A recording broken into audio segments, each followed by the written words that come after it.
The Art Lesson by Tommy DePaula. Tommy knew he wanted to be an artist when he grew up. He drew pictures everywhere he went. It was his favorite thing to do.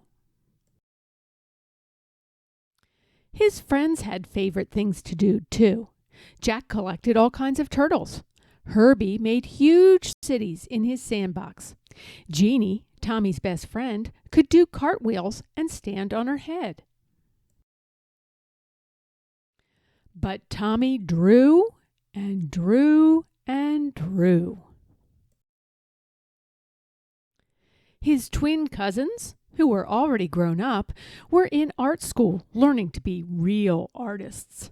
They told him not to copy and to practice, practice, practice. So he did.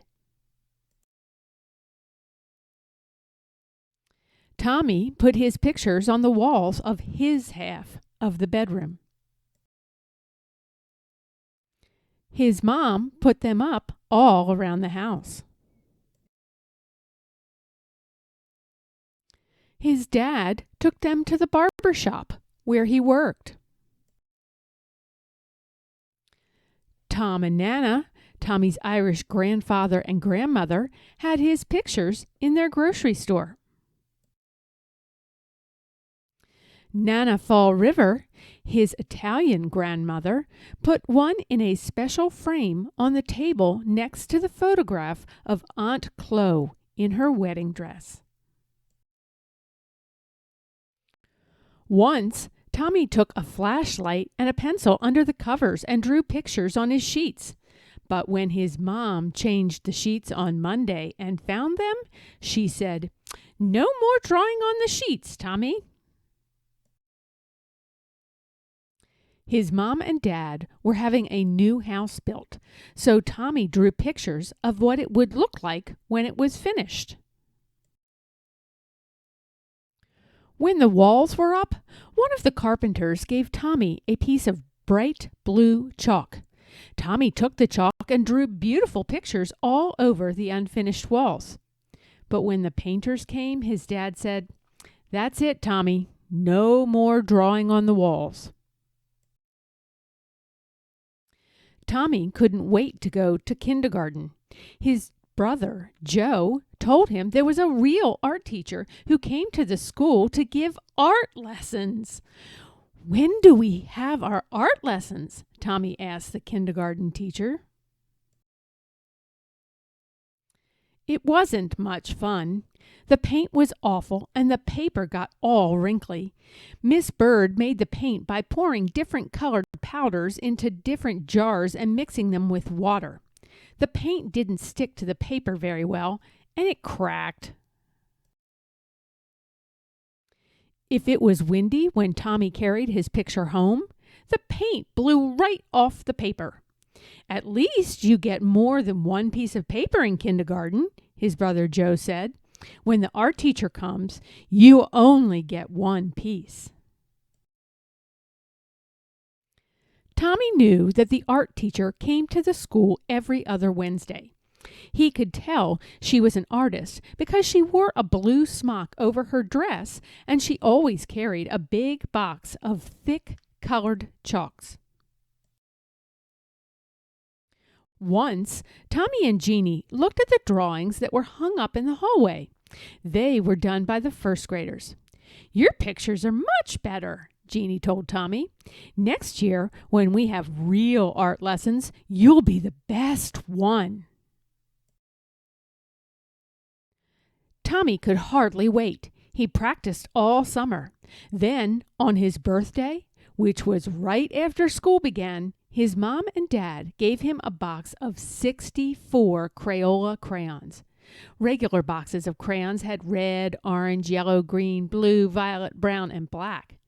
This box had so many other colors: blue-violet, turquoise, red-orange, pink, and even gold, silver, and copper. "Class," said Mrs. Landers, the first-grade teacher, "next month the art teacher will come to our room, so on Monday, instead of singing, we will practice using our crayons." On Monday, Tommy brought his 64 crayons to school.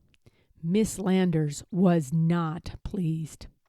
"Everyone must use the same crayons," she said. "School crayons." School crayons had only the same old 8 colors. Miss Landers passed them out to the class. She said, "These crayons are school property, so do not break them, peel off the paper, or wear down the points." "How am I supposed to practice being an artist with school crayons?" Tommy asked Jack and Herbie. "That's enough, Tommy," Miss Landers said, "and I want you to take those birthday crayons home with you and leave them there." And Joe was right. They only got 1 piece of paper. Finally, the day of the art lesson came. Tommy could hardly sleep that night. The next morning, he hid the box of 64 crayons under his sweater and went off to school. He was ready. The classroom door opened, and in walked the art teacher. Miss Landers said, "Class, this is Mrs. Bowers, the art teacher. Patty, who is our paper monitor this week, will give out 1 piece of paper to each of you. And remember, don't ruin it because it's the only piece you'll get. Now pay attention to Mrs. Bowers." "Class," Mrs. Bowers began, "because Thanksgiving is not too far away, we will learn to draw a pilgrim man, a pilgrim woman, and a turkey. Watch carefully and copy me." Copy? Copy? Tommy knew that real artists didn't copy. This was terrible. This was supposed to be a real art lesson. He folded his arms and just sat there. "Now what's the matter?" Miss Landers asked. Tommy looked past her and spoke right to Mrs. Bowers. "I'm going to be an artist when I grow up, and my cousins told me that real artists don't copy. And besides, Miss Landers won't let me use my own 64 Crayola crayons." "Well, well," Mrs. Bowers said, "what are we going to do?" She turned to Miss Landers, and they whispered together. Miss Landers nodded. "Now, Tommy," Miss Bowers said, "it wouldn't be fair to let you do something different from the rest of the class." "But I have an idea. If you draw the pilgrim man and woman and the turkey, and if there's any time left, I'll give you another piece of paper, and you can do your own picture with your own crayons. Can you do that?" "I'll try," Tommy said with a big smile. And he did. And he did. And he still does.